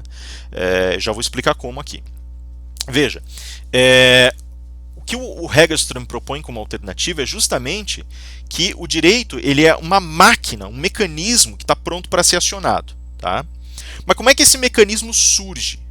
Veja, em uma determinada sociedade ele vai dizer, e ele vai servir agora desse posicionamento histórico geral, ele vai dizer a história cultural do direito, tá? Ele não vai usar o termo cultural, aqui eu estou acoplando o termo cultural para vocês entenderem agora por que eu fiz todas essas explorações.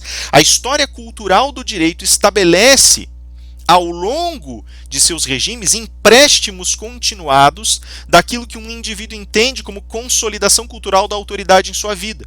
Então ele vai dizer assim, olha, uma pessoa, por exemplo, lembrem que a gente está aqui no começo do século XX, né? Uma pessoa, por exemplo, que aprendeu, que teve sua educação, e ele se concentra pesadamente em toda a sua filosofia, em todo o seu pensamento jurídico na educação, ela recebe, ela escuta ordens, comandos dos seus pais, né? E esses comandos não são leis, veja bem, né? Porque comando tem sempre um indivíduo que comanda o outro que obedece, ao passo que a lei opera só nesse senso de dever, e esse comando constante vai acondicionando o indivíduo a entender que existe uma autoridade, que a autoridade tem que ser obedecida. E ele vai sendo calejado e vai tendo construído ao redor daquilo a noção de uma autoridade. Agora, essa autoridade, uma vez formatada, ela vai sendo transferida e vai sendo reforçada por tantas outras. Então, é o pai, é o professor, é o sacerdote, é a autoridade pública, é o governante, é o cara que tem o poder de polícia, o policial, né? Enfim, todas essas forças elas vão atuando aos poucos para consolidar a presença desse indivíduo sob esse aspecto autoritário, sob esse aspecto autoritativo e autoritário. E aí o que acontece? O direito ele simplesmente pega essas qualidades autoritativas e diz, olha, a partir de agora a autoridade está projetada para que você se torne súdito dessa peça chamada lei ou norma jurídica. Então você tem que obedecer esse negócio. E agora, como isso ganha uma aura de oficialidade, se encaixa no lugar de autoridade, o encaixe nesse lugar de autoridade passa a ser ao mesmo tempo desfrutado pelo ordenamento jurídico. Então todas as vezes que o ordenamento jurídico está ali resguardado, todas as vezes que o indivíduo vai lá e olha para o ordenamento e escuta a norma, o escutar a norma aciona uma máquina, que é a máquina da autoridade, a máquina desse modelo autoritativo. Ela tem um funcionamento interno bem peculiar e não é tão distante assim do modelo que o Hart propõe. É justamente esse o ponto que eu quero colocar aqui. Existe, portanto, nessa condição de autoridade, aquilo que se chama de efeito sugestivo. Né? Esse efeito sugestivo, ele justamente, quando ele aparece como algo de autoridade, aciona na mentalidade do indivíduo a obediência imediata. Tá? É como se literalmente criasse um mecanismo intuitivo. Ah, mas e o conteúdo? Não importa, o conteúdo não importa tanto assim. Né? Não é uma questão tão... Ele tem uma historicidade cultural própria. Percebem? E o que acontece dentro desse conceito? Para que a máquina, o mecanismo tenha completude de funcionamento, o efeito sugestivo é acionado. Esse efeito sugestivo aciona uma interpretação e uma obediência à norma, que aciona ao mesmo tempo uma arquitetura autoritativa, que aciona nessa arquitetura autoritativa um modelo, que é o modelo do jurista, e que vai voltar para a norma.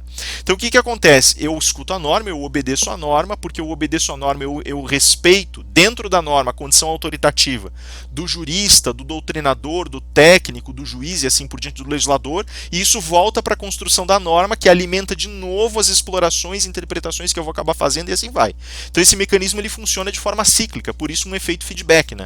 Basicamente eu dou o feedback quando eu respeito a autoridade sendo respeitada, alarga o espaço do seu respeito. Alarga o espaço da sua estruturação e organização. Então, dentro desse contexto, nós começamos a entender efetivamente como a arquitetura teórica do direito opera, não no sentido de traduzir uma determinada realidade, mas no sentido de desfrutar de certos mecanismos icônicos que foram consolidados na consciência do indivíduo, transformando-os por deslizamentos sígnicos e fazendo com que eles operem essa grande máquina. Tá? Veja, o âmbito específico da filosofia moral que sustenta essa relação, ele opera aqui 3 planos que são importantes para nós, né? Tanto no âmbito da filosofia moral quanto da psicologia moral, na verdade. Né? Primeiro, existe um movimento inicial que é dado, que é chamado de consciência de lei. Essa consciência de lei significa saber que a lei é lei. Por isso eu respeito a autoridade da lei, por isso a autoridade da lei pode instruir dentro dela mesma a posição das autoridades doutrinárias e práticas que vão operacionalizar, construir e interpretar essa lei. Né? Só que isso não basta, eu também tenho que ter convicção de lei. Eu tenho que ter consciência dessa lei, e a convicção da lei aparece quando eu começo a entender que, ao respeitar a lei, eu estou respeitando um plano que é universal. Então existe essa demanda de universalização da lei, que é a herança do Kant e a herança do Kelsen. Tá? Então aqui eu tenho todo esse movimento que vai gerar esse alargamento da norma. Agora veja, tem um aspecto que é importante levar em consideração, que é o da tipologia normativa que vai começar a aparecer como reflexo disso. E o Hergenström, ele vai dizer assim, olha, tem normas, né? Como é que você olha para a norma, por exemplo? A norma, ela vai tentar criar um retrato comportamental determinado, ela vai fazer um desenho comportamental determinado, e por isso ela vai estabelecer um parâmetro de comportamento que você vai seguir. Né? Então ela vai te dar ali, quando você tomar consciência da lei, você vai saber que você tem que seguir aquele comportamento. Só que para além disso, a norma ela também vai estabelecer a sua própria autoridade, né? Estabelecendo essa convicção de lei. Ao redor, ele fala assim, isso aqui para a norma comum está valendo. Agora, tem um problema, porque se eu for olhar para a origem disso tudo, como é que isso tudo começa? De onde isso tudo parte? Onde é que isso tudo está enraizado? Ele vai dizer na Constituição. Agora, como é que a Constituição lê isso? Vejam que leitura curiosa ele tem, é muito parecida com a do Hart nesse ponto. Ele vai dizer assim, a Constituição ela tem 2 frentes principais. Uma dessas frentes é desenhar a estrutura que vai ser estabelecida e acoplada. Ela vai determinar de que jeito eu absorvo determinadas normas. Então lembrem lá das normas secundárias do Hart. E do outro lado, ela também vai determinar quem são as autoridades que fazem com que esse modelo funcione. Quem são as autoridades que funcionam, que operam esse modelo, que eventualmente sancionam, que estabelecem autoridades, que se estabelecem como autoridades sobre outras autoridades que aplicam a norma e assim por diante. Então a rede de autoridades está estabelecida pela própria norma também. Daí volta de novo para o efeito feedback. Né? Porque se a lei estabelece a autoridade determina a construção da lei, eu tenho que ter necessariamente esse ciclo para ele ser aprovado e consumado. Vejam que então ele é automaticamente alienado de todo o conteúdo e de toda obediência. A consciência de lei e convicção de lei aparece justamente como uma acoplagem a essa grande realidade icônica, né? Que eu vou chamar aqui de estrutura de Estado. Acabou. Percebem? Ou direito, se vocês preferirem. Né? Agora tem um segundo ponto, veja, isso não explica de uma maneira mais clara o que acontece quando o indivíduo olha para uma norma e fala, né? Pô, essa norma não é justa. Né?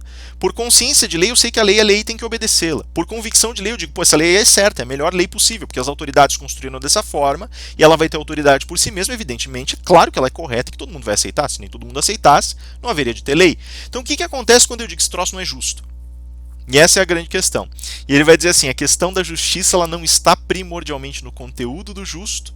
Ele vai colocar 3 aspectos, 3 dimensões possíveis. Né? Uma justiça como oposição de iniquidade, quer dizer, daquele desarranjo que gera desigualdade, destituição, agressão social. Né? Iniquidade significa praticamente injustiça mesmo, né? Equitas, a ideia toda lá significa praticamente o tratamento equânime da justiça. Né?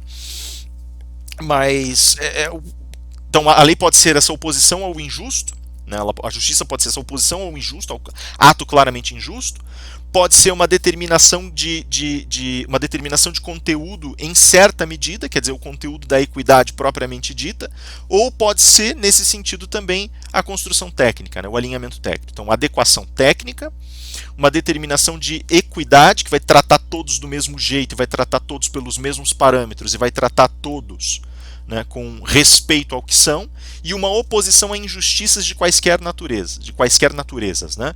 Então, basicamente, essa terceira ela cai nesse sentido, ela é desnecessária da gente ler agora, né, porque ela é mais ou menos um acionamento automático da máquina, e ficam as outras duas que são a técnica e esse tratamento equânime, né? Veja, o tratamento equânime ele pode ser geralmente o principal chute na canela. Você vê um tratamento não equânime e você fica meio assim, peraí, isso aqui não é justo, né? Só em certas medidas nós podemos aceitar o tratamento não equânime, daí esse sentido ele é totalmente justificado. E esse é o ponto.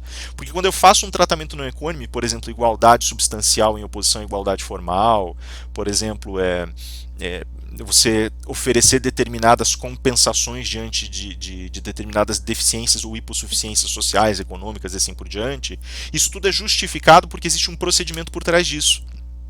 Essa força procedimental que está por trás disso, ela permite uma reelaboração fundamental das constituições propriamente ditas de organização e operacionalidade daquela primeira relação, que é a técnica. Havendo alinhamento técnico, está tudo justo. Percebe? Então existe um reducionismo em Hägerström. Eu não concordo com o conteúdo dele, e esse é justamente o ponto que mais me interessa nessa situação toda. A ideia de conformidade do comportamento é absolutamente imprescindível para ele, mas nessa imprescindibilidade, ela automaticamente gera para nós o limiar teórico dele. Então a gente chegou agora a entender por que também essa teoria, exemplo de todas as outras, toma consciência de sua qualidade mid-cult, mas ela é ao mesmo tempo mid-cult. Mesmo nas suas explicações, mesmo na sua estratégia, mesmo na maneira como ela está tentando traçar um caminho, ela é mid-cult. Ela não consegue resistir, ela não consegue aguentar o peso, a densidade dessas forças, desses mecanismos internos, e ela começa a implodir. Por quê? Porque ela está partindo do pressuposto de que por meios procedimentais de justificação eu estabeleço um comportamento harmônico. Em que medida? Mesmo que eu discorde do conteúdo da lei, eu vou utilizar procedimentos para discutir o conteúdo da lei. Isso nem sempre é verdade, a gente tem visto isso hoje em dia, isso nem sempre é verdade, o procedimento pode sim ser deteriorado diante de certas representações, situações excepcionais e situações de não consenso, de não conformidade a comportamentos que aparecem como explosões emergenciais ou explosões extremas em um determinado meio social, mas mais do que isso, eu também posso questionar a justeza dos procedimentos, como tem sido feito, aliás, por todas as teorias pós-décadas de 60 e 70, pós-teorias feministas do direito, pós-teorias críticas do direito. Eu posso fazer isso e eu consigo fazer isso.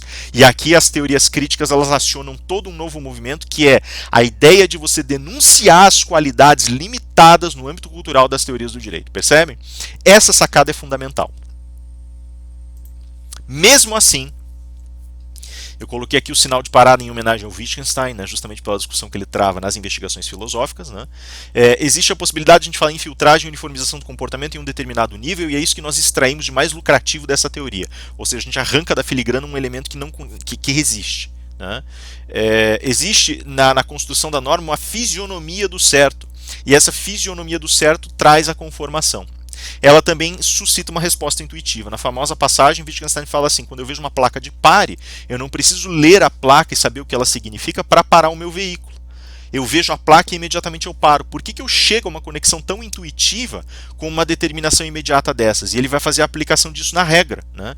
Como eu respondo intuitivamente à regra. Hägerström, sem grande coincidência, fala exatamente a mesma coisa. Minha resposta à regra é mais intuitiva e menos uma resposta de elaborações produtivas ao redor de uma interpretação propriamente dita. Eu simplesmente obedeço porque entendo que aquilo é certo. Então o que está acontecendo aqui não é tanto que existe uma uniformização e por meio de uma procedimentalização essa manutenção da regra como tal. A questão é que existe uma arquitetura cultural ao redor do procedimento que nós não conseguimos alcançar por essa inscrição, percebem? O Hägerström ele adotou uma saída, que é uma saída mid-cult. Ele criou um ícone. E o ícone é o ícone dessa reserva, desse movimento de retrocesso, de retração da possibilidade crítica através dessa produção cognitiva. Mas mais do que isso, ele achou a raiz do truque pensando da seguinte forma: não é possível para mim determinar que o ordenamento jurídico se estabeleça apenas através dessa alavanca. Isso é falho. Eu sei que é falho. A minha questão passa a ser então que ele se inscreve enquanto ícone em mentes que já têm outras inscrições icônicas. O direito subversivamente se aproveita de movimentos icônicos. Isso é muito interessante, porque o Hägerström ele não chega a falar disso, mas ele deixa isso insinuado na obra dele. Se o direito é mais uma inscrição icônica dentro de uma coleção de inscrições icônicas que transformam respostas em respostas intuitivas, não porque exista na gente um impulso psicológico à obediência, mas porque existe um impulso psicológico a uma reação imediata a certas representações por conta da massificação da cultura, por conta da formação do mid-cult, e agora fica claro por que eu cheguei até aqui, né? Por que eu vim até aqui com tudo isso.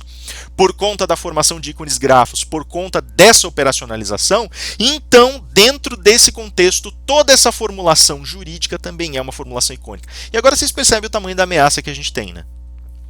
Se o direito é uma produção icônica, diante de certas transformações culturais, ele tende a desaparecer.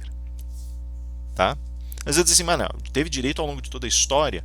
A história da humanidade é também a história do direito, como já diziam os tradicionalíssimos pensadores, Miguel Reale, esse povo todo lá do tridimensionalismo, pensadores que vêm antes deles, né, os oitocentistas. O direito sempre existiu, o direito é uma experiência continuada da espécie humana. E nos momentos em que os ícones religiosos tinham mais força do que os ícones jurídicos, e nos momentos em que todo tipo de produção jurídica não adotava a forma que adotava, e nos momentos em que não havia procedimento mais ritual, o direito não existe sob essa forma, ele não existiu sob essa forma. Na realidade, a experiência que nós temos do direito, como eu vivo insistindo nesse ponto, ela é uma experiência única, ímpar. E não é a experiência que vem do 16, do 17, do 18. É ali que essa experiência começa a ser alimentada, mas desde então, aquele homo jurídicos, aquele homem jurídico desapareceu. A exemplo daquele homem renascentista de Eco que desapareceu, o homem jurídico moderno desapareceu. Era o homem dos grandes contratos, era o homem das relações comerciais, era o homem da mercantilização, era o homem do regime escravista, do regime escravocrata, desculpe. Mas a escravidão não desapareceu, mas o regime escravocrata foi desaparecendo. Percebam, a instrução jurídica da escravidão hoje é diferente. Mas no 18 e no 19, o homem que trabalhava com a vontade, que falava do Bildung, que falava... esse homem também desapareceu. Sim, esse homem da vontade que está por trás do contrato, da vontade que constitui, desapareceu. O Estado que existia ali desapareceu, eles não existem mais. Hoje existem outras formas, existem formas pós-kelsenianas. E eu ouso dizer que o Kelsen escreveu já não existe mais. Não vou aqui utilizar aquela saída comum que é falar sobre arbitragem, né, que a gente discutiu aí no último debate, não se trata disso. Mas a soberania do Estado desapareceu como tal. Percebem? Ele é um modelo cultural e o espantoso é isso. Agora eu pergunto, se esse modelo de direito desaparece, o que acontece com a Constituição, com os constitucionalismos que começaram lá no final do 18 e início do 19 a ganhar força, começaram a ser estruturados naquele período? Será que não está chegando ao fim também esse ciclo? Isso é uma perspectiva horrorizante. Porque se esse ciclo chegou ao fim, isso também significa que nós iconicamente começamos a contemplar um outro tipo de ser humano, um ser humano que não precisa dessas defesas, que não é desenhado por essas restrições normativas. Pensem bem nisso. Hoje em dia não tem gente falando sobre, hoje, no popular, né, justamente falando aqui na massificação da cultura jurídica, não tem gente falando sobre o desprezo total à Constituição, sobre a desimportância do texto constitucional, sobre o arcaísmo do texto constitucional. Tem autoridades públicas incentivando esse tipo de argumento, esse tipo de contexto. Os tribunais chegaram a uma posição limítrofe e não conseguem mais sustentar a Carta Constitucional diante das demandas políticas e das demandas potestativas. Não porque o texto seja defectível, não por isso, mas porque as demandas extrapolaram em muito texto. Elas perderam a capacidade de observação dessa sugestão de autoridade do texto. E agora, como é que fica? Será que não chegou ao fim esse ciclo? Será que agora os ícones que estão sendo formulados não são outros? Os ícones da meritocracia, os ícones informacionais, os ícones da massificação popular, o ícone da indiferença diante da morte, o ícone dos ciclos históricos que elevam grandes escaladas e deterioram grandes fisionomias mundiais, os ícones da ascensão e queda de nações, os ícones da morte e da violência como instrumentos políticos, abertos, sem nem serem segredados. E agora? Então pensem nessa escala e nessa estrutura. O perigo desse problema está aqui. As teorias do direito são peças culturais. E elas só podem ser nutridas e alimentadas num espaço que as incentive, que as estimula. E se não há mais espaço para isso? Se não há mais espaço para acolhimento delas, né? Veja, aqui existe justamente essa dualidade na produção textual do direito, né? O texto ele tenta se evidenciar, o texto teórico tenta se evidenciar, a decisão ela tenta se evidenciar o máximo possível, mas sem perder a sua restrição elitista. Porque se ela perde a restrição elitista, significa que ela perdeu alcance técnico. E se ela perdeu o alcance técnico, ela não é mais a reserva da autoridade. Existe uma complexidade icônica na autoridade da lei, na autoridade do indivíduo que produz a lei e interpreta a lei. Ele precisa do resguardo técnico. Se ele não tiver o resguardo técnico, qualquer um faz. E como qualquer um é responsável por suas ações, e se qualquer um faz, é muito mais perigoso do que se pode colocar. Basicamente, você perde a justificação para a incidência da autoridade sobre a vida do outro. Esse é um elemento que o Hegström não levou em consideração. Você ter o ícone da autoridade, ele só funciona, ele opera, não porque estaticamente o indivíduo recepciona essa autoridade num alojamento autoritativo de sua consciência, mas porque esse alojamento autoritativo tem uma mensagem de fundo: a autoridade quer o seu bem. É só vocês lembrarem, né, da menção que é essa icônica menção, né, do 1984, o grande irmão está observando, o grande irmão te observa, né? Por que o grande irmão? Grande irmão porque ele é grande, de fato, ele é maior que todos, mas ele é irmão, ele está cuidando de você, né? Ele é o teu primogênito, ele está atendendo você, ele está cuidando de você, mas ele está te observando. Então a brutalidade em oposição ao cuidado familiar, isso é uma demanda. O 1984 ele tem como uma das principais notas, para mim pelo menos, essa capacidade de suscitar, de entender a ambiguidade da relação de autoridade. O que significa essa relação ambígua, né? A autoridade, ela se justifica, ela se estabelece enquanto autoridade para o cuidado, para o zelo. E o zelo tem que ser zelo de algo complexo, né? A gente volta para a teoria do hiperestado estoico em certa medida, mas não muito, né? Porque ela é procedimental nesse caso. Percebem? Então, assim, entre recepção ampla e produção teórica, né, existe uma tensão. O texto precisa ser recebido porque senão ele se torna ineficaz. Mas e veja, não é recebido no sentido de ser compreendido significativamente, né? No sentido de ser acolhido iconicamente, né?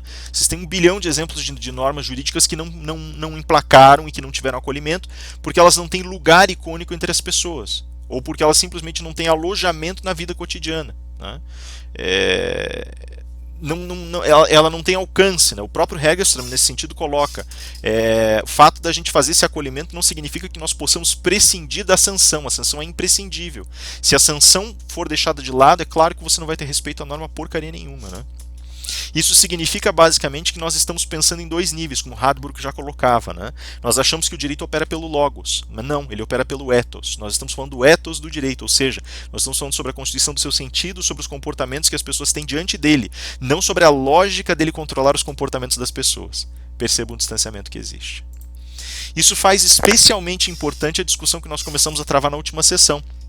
Veja, quando a gente fala sobre a relação que existe na construção simbólica do Kentucky, na construção simbólica do Texas, essas construções simbólicas que colocam os 10 mandamentos na porta de instituições públicas e integram esses 10 mandamentos a um conjunto, a contextos de relações, de julgamento ou até procedimentais, na verdade só fazem uma denúncia mais ampla de determinadas realidades que já estão presentes, né?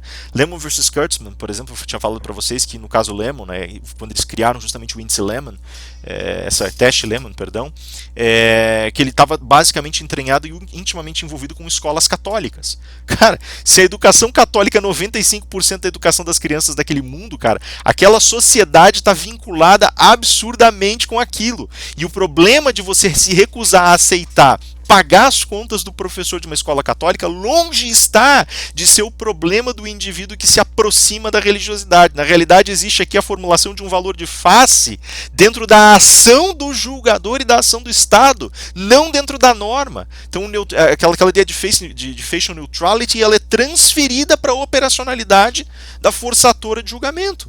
Isso é fantástico, porque basicamente significa que você está vendo a transposição de um elemento vivo cultural que mostra certa resistência social, reflete certa resistência, mas que a rigor demonstra a recusa à própria historicidade, a tomada de consciência e recusa à própria historicidade. Isso é incrível nesse sentido. Mostra justamente que a ideia de uma instrução consensual, ela só opera na medida de um escalonamento da autoridade por contragolpes. Tá? Então, a autoridade se reservou e ela teve que se exibir como produto de uma realidade que é subjacente a ela, grosseiramente falando. A autoridade não foi nesse sentido, e veja como o problema que o Hegström criou, ela não foi respeitada porque a pessoa tinha autoridade na consciência. A pessoa não foi para a autoridade dizendo, você pode me exigir, eu vou obedecer. Ela foi dizendo, olha, eu preciso da sua ajuda, me ajude. E aí a autoridade tem que corresponder. Só que essa correspondência é terrível, porque ela não é uma correspondência lógica do tipo, sejam sensatos, eu posso fazer isso. Ela é uma correspondência no sentido icônico. Tipo, ó, se você fizer, tá na cara que você não atende aos meus interesses. Fala, bom, então basicamente você está me dizendo, cuide de mim, mas cuide de mim do jeito que eu quero ser cuidado, chegando aos resultados que eu entendo que são cuidado para mim, porque eu já fiz a minha autotutela, e aí você repete a autotutela. Porque se você não repetir, é claro está que você não está cuidando de mim. Portanto, você não tem direito a essa autoridade. Essa prerrogativa de autoridade não pode existir. Olha que fantástico isso. Percebe? Essa é a distinção que está aqui entre Zayn e Zoland para ele, né, na realidade. O Hegström ele coloca isso com muita clareza. Né? Não se trata especificamente do que é e do que deve ser, do que deve vir a ser. Existe de fato um dever ser, só que esse dever ser está acoplado a uma realidade sígnica, pulsante, a uma acomodação psicológica anterior. Se você vai levar em consideração, por exemplo, as leituras do Kentucky e do Texas, né? A leitura do Kentucky, por exemplo, que exige a necessidade de remoção, deslocamento dessa atribuição pública dos 10 mandamentos, ela também está criando um rompimento histórico. Ela está dizendo, olha, na realidade eu sei que o meu modelo vem daqui, mas eu não quero mais essa associação, porque eu estou admitindo que a minha população já não entende mais a ideia de autoridade do mesmo jeito e já não entende mais o exercício dessa autoridade nos mesmos parâmetros. Ao passo que no Texas a relação se transforma, quer dizer, olha, eu vou colocar justamente a ideia de que isso aqui está no centro de uma praça, tem outras intenções celebratórias, mas nos 3 casos eu tenho movimentos concessivos. Nos 3 casos eu tenho movimentos concessivos. No ARE, por exemplo, o movimento concessivo, a gente está aí vivendo, né? Preciso agora ver, né? A gente precisa ver a decisão, mas no caso do ARE, o movimento concessivo é mais ou menos o mesmo. Ele aparece de volta, ele floresce no sentido específico de se dizer, olha, talvez não haja aí, né? São os 2 polos da discussão. Olha, enquanto há elementos religiosos dentro de um espaço público, dentro da esfera pública, notadamente em tribunais, principalmente em tribunais, existe aqui a expressão, a exposição de uma tendência valorativa nos julgamentos. Ao passo que outro diz, olha, só o fato de você ter lá a peça atribuída não quer dizer nada disso. Cara, não são argumentos, são simplesmente afirmações enunciadas opostos, se parar para pensar bem. Aí você vai ter alinhamentos icônicos de um lado e de outro. Porque, de fato, para um ser humano, se eu vou fazer a minha acoplagem a esses valores, pode ser que o fato de eu colocar uma Bíblia do lado da minha mesa reflita valores pessoais. Mas pode ser que a Bíblia seja simplesmente um material de estudo. Pode ser que ela reflita tendências pessoais, mas não vai refletir essas mesmas tendências no juízo. Agora, se você for olhar as estruturas religiosas, elas necessariamente se espraiam sobre toda a coleção de decisões que você vai tomar. E como é que você vai se posicionar contra um valor específico? Aí entra essa qualidade dissociativa outra vez. Então eu posso, desde que eu entenda que a minha função no Estado não é impingir escolhas aos outros, e determinadas atitudes que eu tome vão impingir essas escolhas, mas que eu devo defender a liberdade de cada um escolher, ainda que a minha escolha seja outra. Então eu posso inclusive verbalizar, acho errado a tua escolha, mas é a tua escolha, o que eu posso fazer? Não posso fazer nada. Então assim, existe uma possibilidade associativa aí também, que tem que ser discutida mais a fundo dentro de um cenário cultural mais específico. E aí você tem uma cisão das autoridades, isso é o mais fantástico, porque como é que você vai entender a autoridade se os 2 universos acoplam a autoridade nesse sentido? O Hegström, não coincidentemente, tem uma reflexão filosófica bastante intensa sobre filosofia e religião também, fez toda uma discussão sobre a figura de Cristo, mas uma conclusão a qual ele chega é a seguinte: Cristo não vem como uma figura que vai determinar imposições morais, normativas, forças de cogência. Ele não é isso, o barato dele não é esse. O fundamento é o amor, e o amor é muito mais amplo do que essa cogência. Então ele, por ser um traço de acolhimento, por ele ser muito mais errático, muito mais aberto, veja que coincidência fascinante aqui, fazendo uma análise puramente racional, não como cristão, mas pelo sentido racional filosófico, ele sobrepõe a figura de Cristo à possibilidade dessa abertura cultural, ou seja, sempre há mais signos a serem havidos. Lembrem lá do que eu coloquei para vocês, que um olhar para a realidade não é um olhar para coisas que consistentemente ingressam no ambiente sígnico, mas é permitir a abertura constante do ambiente sígnico para novos signos. É o que está acontecendo aqui. A cogência determina o fechamento, o amor determina a abertura. Ele fala, o amor é errático demais, ele está admitindo claramente. O amor é uma solução fascinante, no sentido filosófico, porque ele abre o âmbito significante. E pela abertura do âmbito significante, ele sempre permite a inclusão de novas experiências, de novas atitudes, de novas posturas, de novos comportamentos. Percebe a jogada? Veja, esse é o circuito de reflexões iniciais que eu tenho para fazer para vocês, tá? Ainda tem muito chão para andar, então agora daqui para frente a gente vai começar a trabalhar mais de perto com alguns autores do direito também. Eu vou continuar trabalhando com Humberto Eco, fazendo essa correlação, mas eu vou começar a inserir isso mais no contexto das teorias do realismo e dos movimentos que vêm depois do realismo, que são as novas teorias da justiça em função dessas construções cínicas. Beleza, pessoal? Nos encontramos no debate, então vou deixar aqui para vocês já bonitinho o texto com o roteirinho, né? A pasta de vocês anterior está sem o roteiro, já vou deixar o roteirinho para vocês lá também, peço desculpas por isso, tá? Vou deixar organizadinho para vocês e nós nos encontramos no debate amanhã, beleza? Aquele abraço, pessoal, cuidem-se, por favor, tentem não sair de casa, fiquem com Deus, Deus abençoe, aquele abraço.